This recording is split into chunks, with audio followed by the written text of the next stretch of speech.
Why DevCom? Actually, dili gid unta nakukuha ng DevCom. Unsa gid imong first choice? Physical education. PE, why? Yes. Why mag-PE? I am very active when it comes in dancing, syempre modeling, mga anak na. So, dira gid ko mga extracurriculars sa mga school.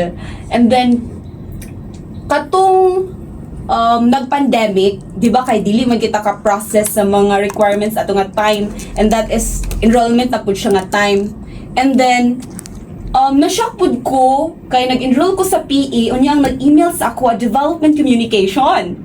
Really? Yes. So, meaning na ay unsa man na ay nasayo Sa or ba? Pero despite ato Dr. LG, I'm so happy nga na ako sa development communication. imo na lang gid pong gidawat bisan Yes. nakabalo ka nga halam di ba na mao akong gi-enrollan. Ngano naaman ko sa DevCom? Lisod naman good ato mag-process balik, ma'am. Kay, di ba kay pandemic, di kita ka-atu-atu diri niya.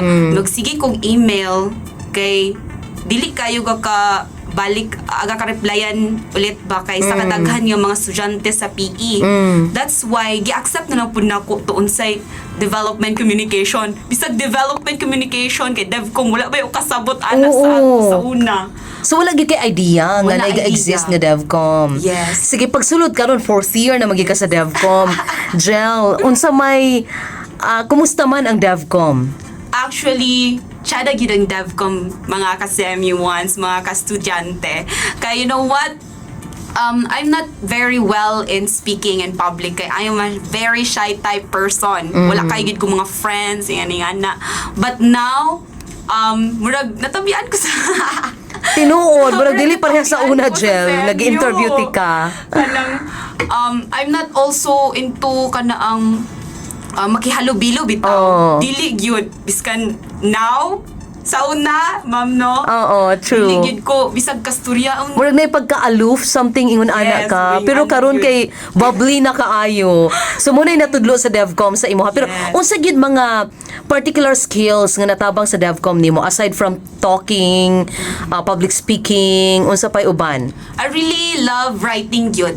Writing, unsa Yes, usual? Kay, actually, I'm not into writing. Kay syempre, into extracurricular ko dili kay ganahan ng mga writing karon kay mapugos gid kag sulat, especially sa news writing gani nga na ra gyud ako ang murag na appreciate ra pud siya nako kay without it murag dili ko ma-complete ba, but I'm so grateful kay Lord yun nga na ako diri sa DevCom kay murag nakita na ko akong missing piece nga kulang ko sa ingani nga area dapat maugid ni ako ang